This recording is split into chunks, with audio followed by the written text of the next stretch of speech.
Welcome back, everyone, to the If You Build a Podcast. I'm Riyad Ali. Sorry, I'm Will Ellis. You always laugh. I know, because laugh. I hear I hear your introduction, your voice. You're so professional.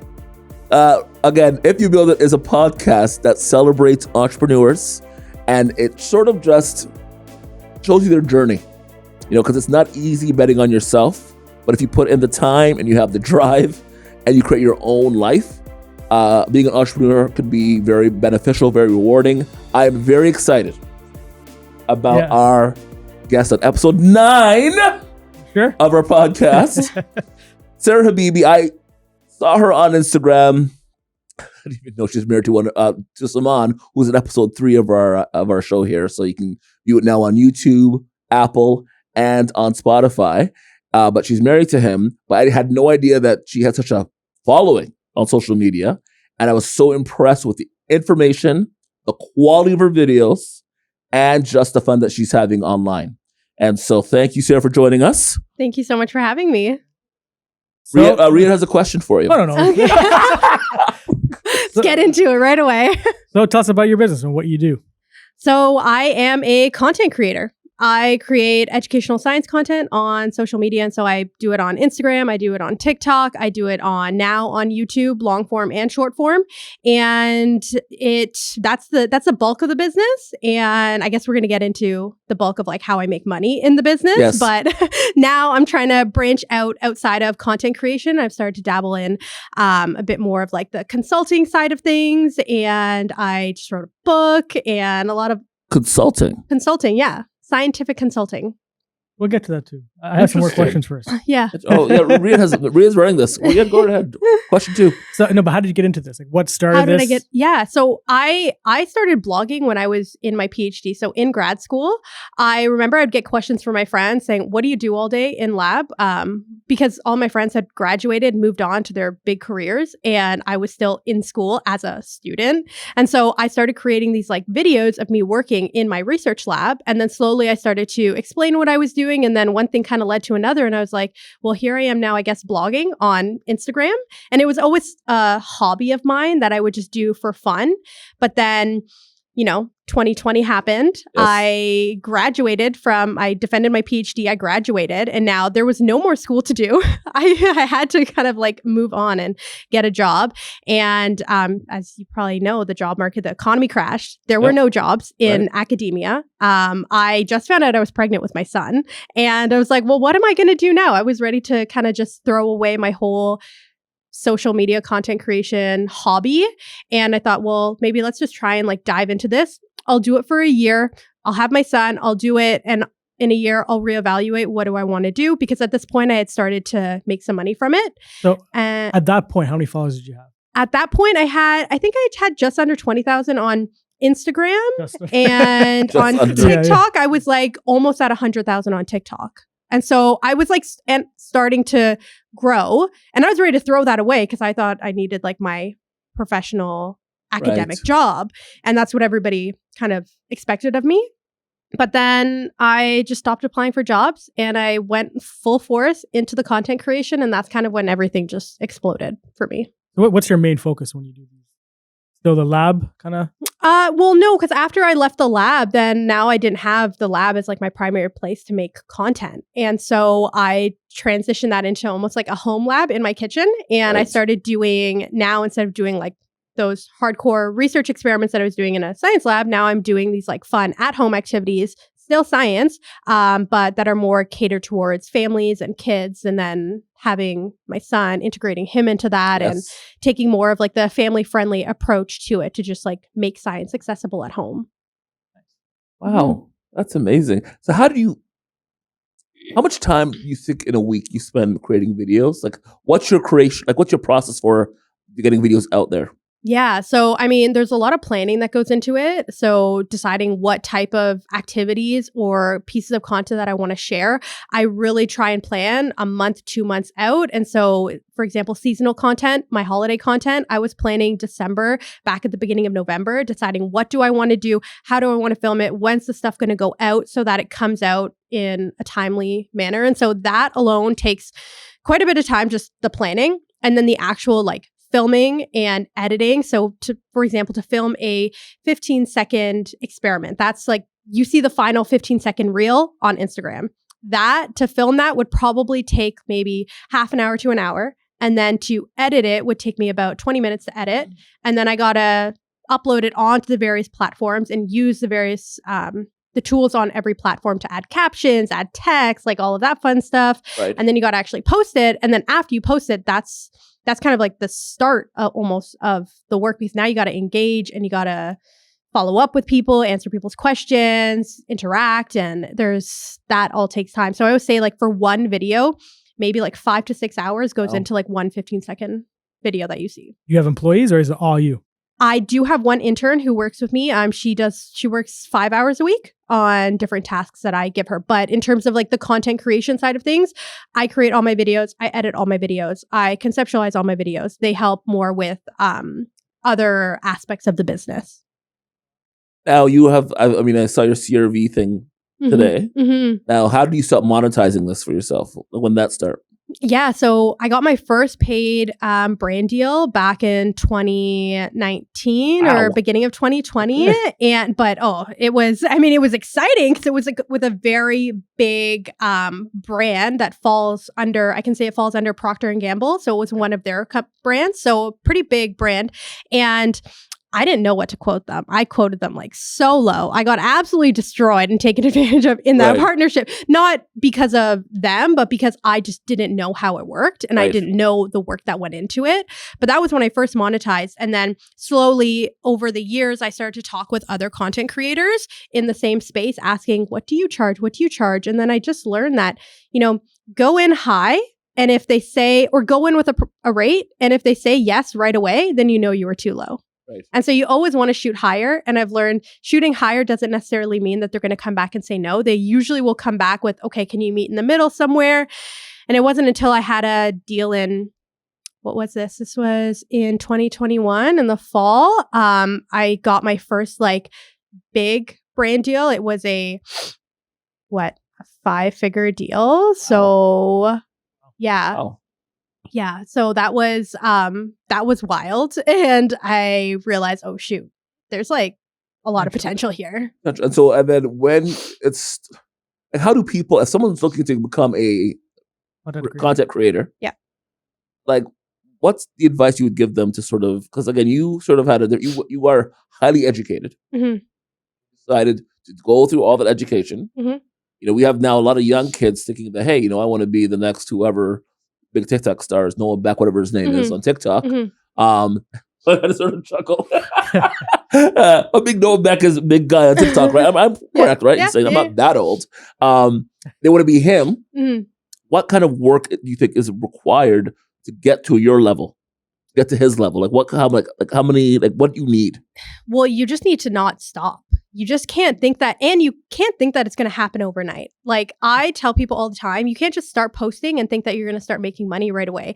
I was posting on Instagram and blogging consistently, like 4 or 5 posts a week for 5 years before I made my first dollar. And so that it takes time. But like once it starts, you can't just like say, okay, oh my God, they're going to pay me this. Now I'm just going to do it. And like, that's it. No, like once you get a paying job, then you really got to nurture that relationship with the PR agency that you're working with. You got to deliver. You got to make it as easy for that person to work with you so that they want to come back. You got to produce high quality content so that they want to work with you again. And so it's not easy. Like people think that, you just post a video on Instagram. It looks easy. It looks easy. Right, yeah. It looks easy because I've become an expert at doing it. Right. I've really, this is my craft. Yeah. Like videos, I always say, okay, if you think it's easy to make a 15-second video engaging like this, then do it. And then you'll see. It's tough. You remember our first videos? They're tough. Yeah. The videos are hard. Even I look at my first videos, terrible. So do you now at this point go out to companies or do they always come to you? They're all inbound. I will try and pitch, and I'll be honest, I have not been successful in any pitch on my own. But it's just sometimes they're looking for somebody, and when they're ready to, if they have a specific campaign, if they're looking for working with a specific creator, then they go out looking for them. A lot of the time, these companies don't have budget just to like throw around whenever somebody comes to them. I've also been fortunate having enough inbound that I don't spend a lot of time. Like sometimes if I'll have a slow month, I'll be like, oh, I need to start doing pitches, and I'll send out like 2-3 pitches. And of course, I'm not gonna get any takers from that. But there are people who will pitch like, 10, 20 times like a week. And then of course they'll get some takes. Yeah.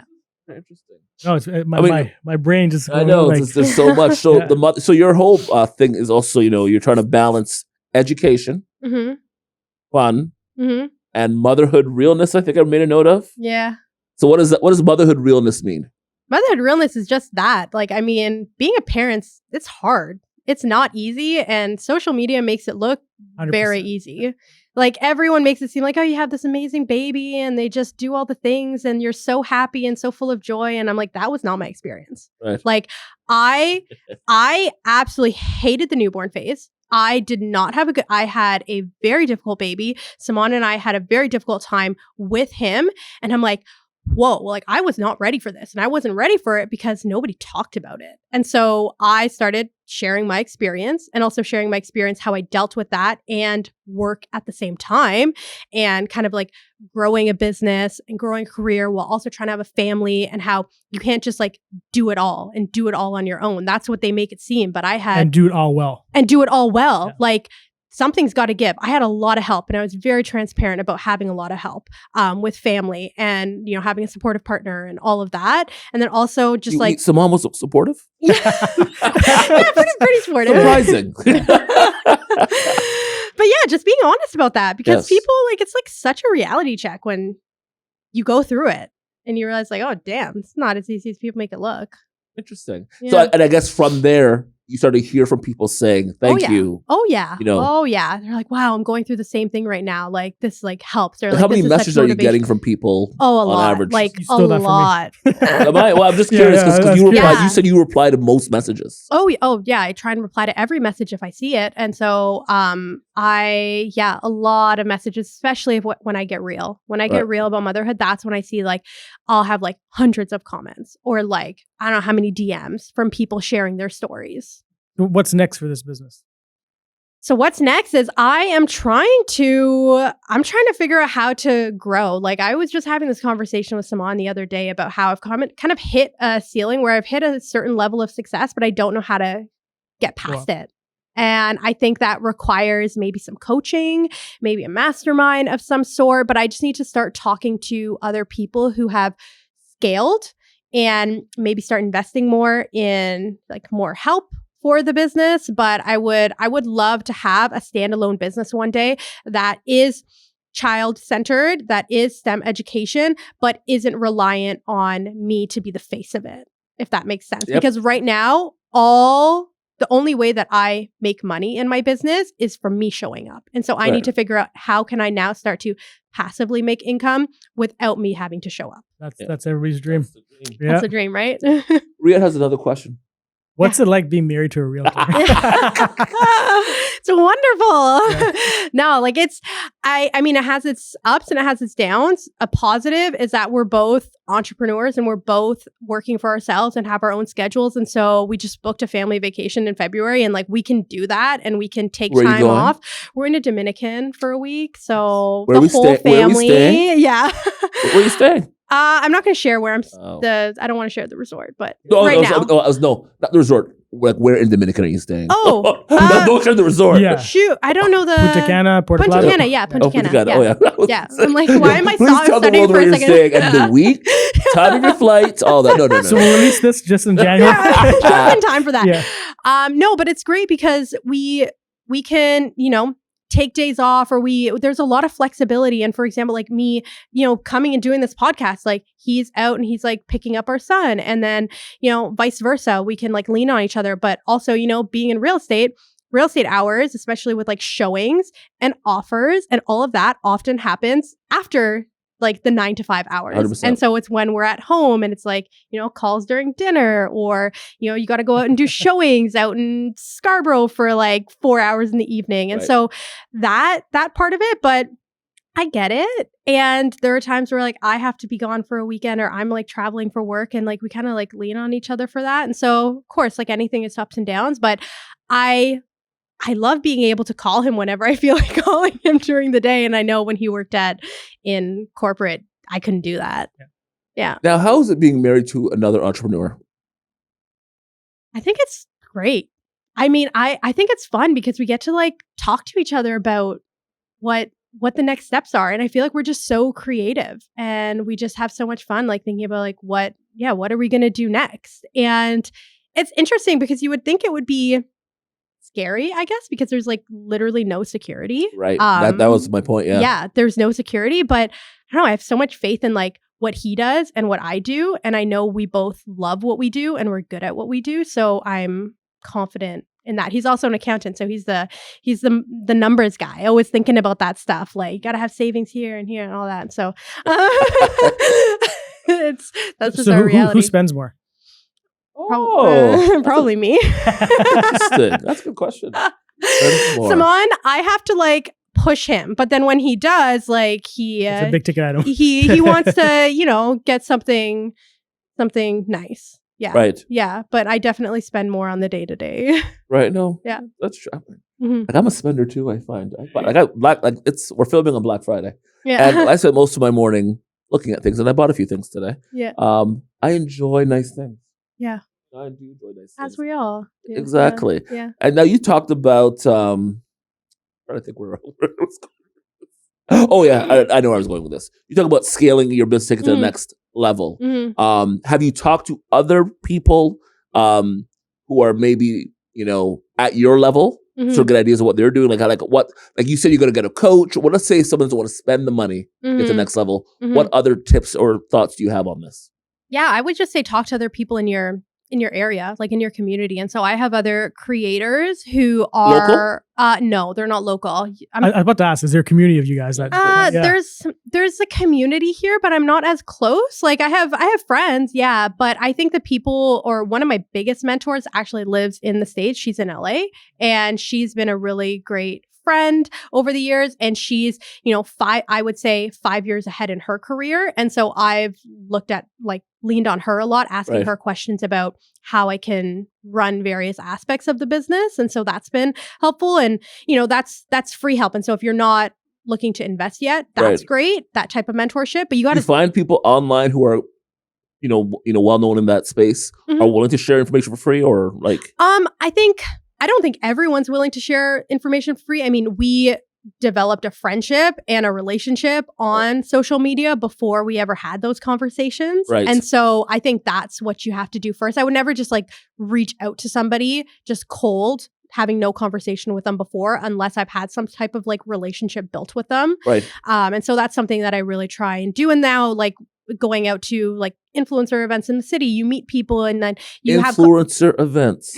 Yeah, they'll like. Yeah, this is like. What is an influencer event in the city? And we're hopefully talking Toronto and not Oshawa. Yeah, of Oshawa, but, Yeah, it's in Toronto, and so I mean, for example, back in the fall, Tim Hortons, they released their trading cards, their hockey trading cards. Right. And so they wanted to get the word out to the broader like Canadian community. And so they invite influencers and creators who have followings out to this event. It was at a hockey arena. There was food. There was like, you could make your own hockey card, and it was fun like that. It was a family event. And then of course it's the unwritten rule that you go and you take pictures and you post and you share. And so those types of events. And there you meet other creators, influencers, and then okay, because when you said event, I was like, so who's the lead content creator? That okay, yeah, that's actually very brand smart. events. Yeah, that's very smart for brand awareness. That's interesting. That's very smart. Like interesting. So are there any local creators like in the region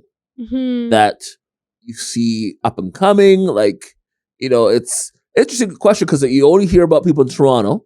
Maybe a couple that like might be in Pickering, but no one's sort of Ajax, Whitby, out like that area. It's interesting. I don't know too many. I know one, Mandy Sparkle and Shine. She's pretty big in Whitby. Oh yeah, I've come across her page. I saw some stuff she did with her Maya. I think she visited Thermea. Yes. I've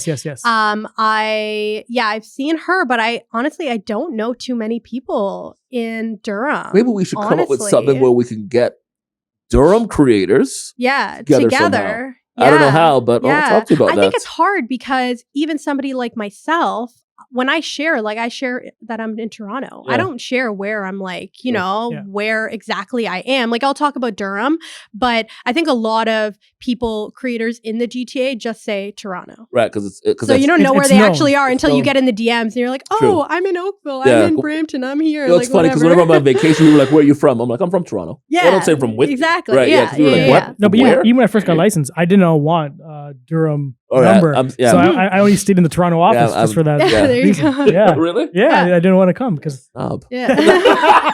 you really went to Toronto office just to have a 905? Durham wasn't open at the time. Right. But I never wanted to change because I wanted the Toronto number. I don't want people to think I was only a Durham guy. Yeah. True. So That's true. But it's also actually. like for the international audience or like people in other parts of Canada, or I have majority of my following in the United States, like they don't know. Like they don't know the GTA. They just don't know know the six or Durham. They know Toronto Toronto. Yeah. So Where Drake's from. we're in Yeah, Toronto. that's what it is. That's what it is. Yeah.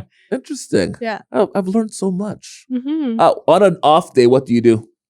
An off day? Like What's that? like a day when you're not doing Working? video, where you're just a day of relaxation. Yeah, the ends of why. This is gonna sound bad. My guilty pleasure is just to sit on the couch and watch my reality TV. Which is it's what? often Real What are you watching? Housewives. It's Okay. all the Bravo shows. It's I just got into Vanderpump. I was gonna say Vanderpump just- Rules, Summer I- House, Winter I House. have a question. I Does Saman watch this with you? Some of the franchises, yeah. I just got to Vanderpump last week. It was on Netflix. It put on season 1 and 2. Yeah. Got through it in a day. Yeah. And then Oh, it's good. It's so juicy. now it is very good actually. I can't watch and reality. I didn't think I'd be into it. Yeah. I'm above it apparently, but I'm not anymore. Yeah. And because it's the holidays now, right? So Yeah. it's like I needed something to get me through there's a ton of episodes. Mhm. Season 3 is great, and Yeah.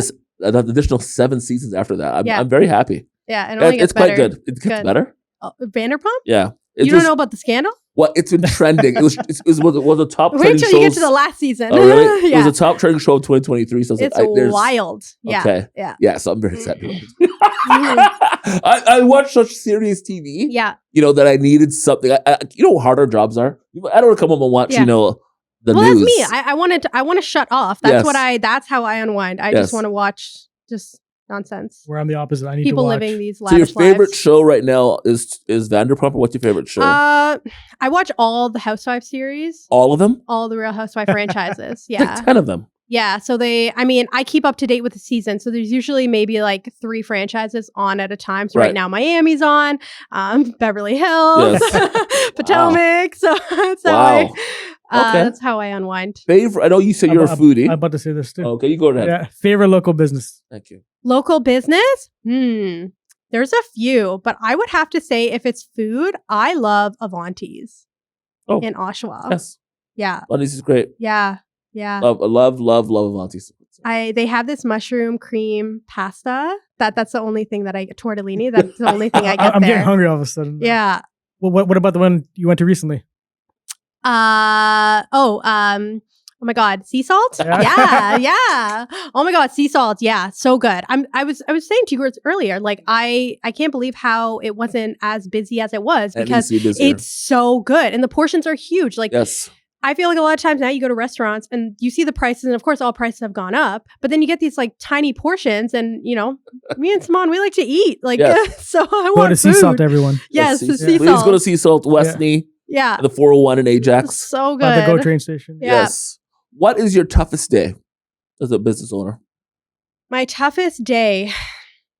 My toughest day is when I start to get in my head about comparing myself with everything I'm seeing online. How do you separate yourself from it? It's really hard. I actually had a couple days this week like that, and it's really hard to separate myself because I get so consumed in my head at what other people are doing and how I want to be doing things, even though I am doing things, just not the same things. And I get really hard on myself for that. And eats on me, and then I'm just like complaining to Saman, and he's like, "What are we gonna do about it?" And I'm like, "I don't know what the solution is, but I just want to mourn in But my." wouldn't that be tough though in your industry? Because really, all you're doing is watching others. It Really. is. That's It's hard. what it It's is. so hard because, like, that's the thing with content creation. Like, you got to throw so much out there, and you don't know what's going to stick. And then, Right. like, something could stick, and yeah, you get that dopamine spike for whatever the day that the post is going viral. But then the next day, you're like, okay, now I want that again, or like, I need something else, like to do well, or I need another partnership, or whatever the case may be. But I just try and like stay sane that like everything is happening how it's supposed to happen. Yep. I'm getting deals and things are not happening because they're not supposed to happen right now. There's a Exactly. reason why it's not happening, and I just need to accept that and accept that something else is coming. And that's what I just have to keep coming back to that every single time. That would be tough. I couldn't imagine, being in your because it's when you work a 9 to 5, Mhm. you get paid every 2 weeks. Yeah.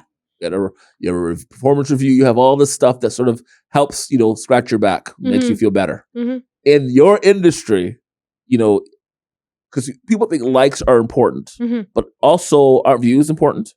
Views are important. Yeah, I think views are probably more important than likes. Yeah. Right. Definitely more important because that show like you just want reach, right? If a Right. brand wants to work with you, they want to see that it's getting in front of eyes. Like anyone can buy likes. Like Right. that's very easy. You can easily see if somebody's bought likes. If they have like, 100 views and 100 likes, that's definitely not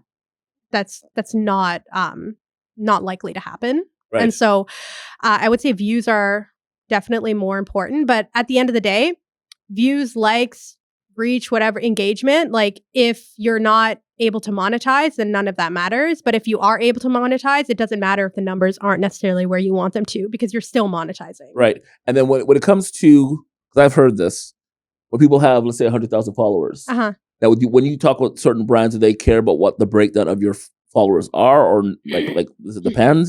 Yeah, I mean, a lot of the time when you're working with bigger brands, I would say like A-list brands, Right. they're working with you through a PR agency that represents them. And these PR agencies, they have all the back end technology to look into your profile and see all of those numbers Right. and see how you perform, see how you've performed on other campaigns, see who you've worked with in the past. They can see all of that. And so when they come to you they want to work with you for a campaign, they're not asking, okay, what's your reach? What's your follower count? They already know that. Yeah. They're coming to you. If somebody's coming to you and asking for that, then they're most likely, I hate to say this, then they most likely don't have the budget to pay the rates that you would. Right. Or at least that's my case. Right. Yeah. And what's your social media handles? My Instagram is Sarah A. Habibi, SarahAhabibi. And TikTok is still science.bay. And then everywhere else is Sarah A. Habibi. Twitter, YouTube, Instagram. Yeah. That was very Well, informative. thank you. Look at how quickly that goes. So fast. It's so quick, so fast. Yeah. Sarah Habibi, I can't even say Sarah Habibi. Thank you very much for coming on our podcast, episode 9. Yes. We appreciate you. I mean, I reached out to you, and you replied very quickly, and I really appreciate that so much. Again, follow her, guys. Her content is so good. And also, you're right, very quick. I love how quick your stuff is, and informative. So thank you very much for coming on. Thank you so much for having me. This was great.